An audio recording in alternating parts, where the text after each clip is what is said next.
স্বর্গের দেবতাবৃন্দ 12তম শ্লোকে বলছে, ভাগবত 11তম স্কন্ধের 20তম অধ্যায় বলে, স্বর্গের দেবতাবৃন্দ নরকের যাতনা যারা পাচ্ছে সেই দোষীরা তারা সবাই চেষ্টা করছে কি করে মনুষ্য জীবন প্রাপ্তি করা যায়। কেন? তার কারণ স্বর্গে পাওয়া হচ্ছে ভোগদেহ, যে দেহ দ্বারা ভোগ হয় কিন্তু ভজন হয় না।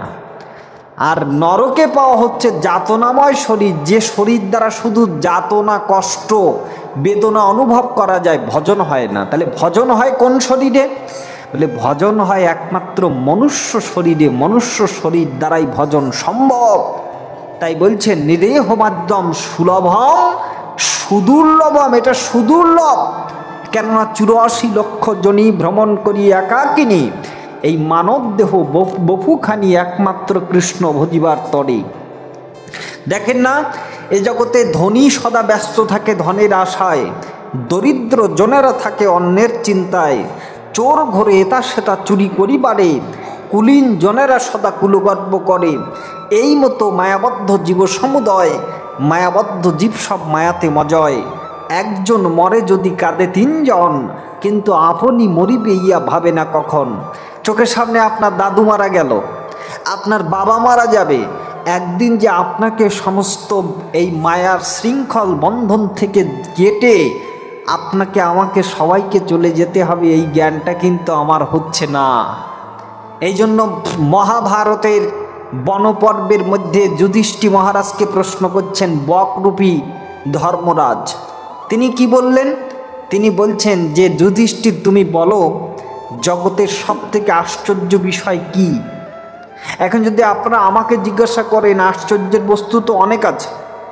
যেমন প্রাচীন যুগে ছিল মিশরের পিরামিড, ব্যাবিলনের ঝুলন্ত উদ্যান, ইফিসিয়াসের ডায়না দেবীর মন্দির, রোডস দ্বীপের ব্রোঞ্জ নির্মিত অ্যাপোলো মূর্তি, আলেকজান্দ্রিয়া জিওসের মূর্তি। মধ্যযুগে ছিল চীনের মহাপ্রাচীর, নানকিংয়ের চীনামাটির মিনার, ইংল্যান্ডের স্টোনহেঞ্জ, সেন্ট সোফিয়ার মসজিদ, আরও তো অনেক। বর্তমান যুগে তো অনেক কিছু, কম্পিউটার, রঞ্জন রশ্মি, কৃত্রিম উপগ্রহ, পারমাণবিক হাইড্রোজেন বোমা, হ্যাঁ, আন্তর্মহাদেশীয় ক্ষেপণাস্ত্র। আজকে মানুষ এত দ্রুততমভাবে চাঁদে আজকে তারা চন্দ্র অভিযান করছে। তাহলে আজকে আমরা কত এগিয়ে গেছি, কত আশ্চর্যের দুনিয়ায় বাস করছি। তাই যুধিষ্ঠির মহারাজ কি বলেছিলেন নাকি, এই যে দেখো চন্দ্রযান যে চাঁদে চলে গেল, এটাই সব থেকে আশ্চর্যের জিনিস। মহাভারত কি বলছে? বলে দেখো অহনি, যুধিষ্ঠির মহারাজ বলছেন অহনি অহনি ভূতানি গচ্ছন্তি ইহ জমালয়ম শেষা স্থাবরম কিম আচার্য অতবরম। হে ধর্মরাজ, জগতের আশ্চর্য বিষয় কি জানো? অহনি অহনি ভূতানি, প্রতি মুহূর্তে জীব জমালয় গমন করছে।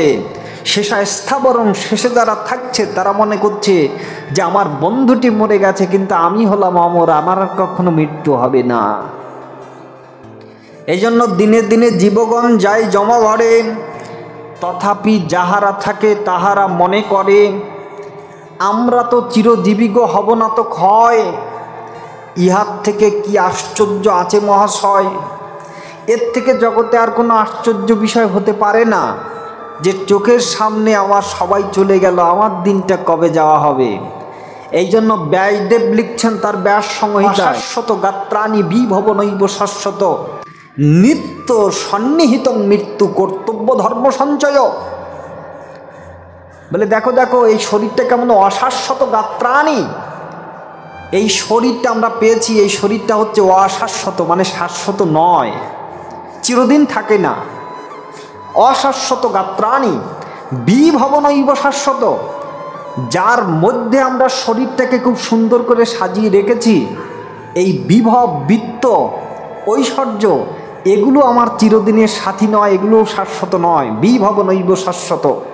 শুধু কি তাই, নিত্য সন্নিহিতং মৃত্যু, অর্থাৎ আমাদের মৃত্যু হচ্ছে সর্বদা সম্মুখে। কর্তব্য কি? বলে কর্তব্য হচ্ছে ধর্ম সঞ্চয়। ধর্ম সঞ্চয় করা হচ্ছে আমাদের কর্তব্য।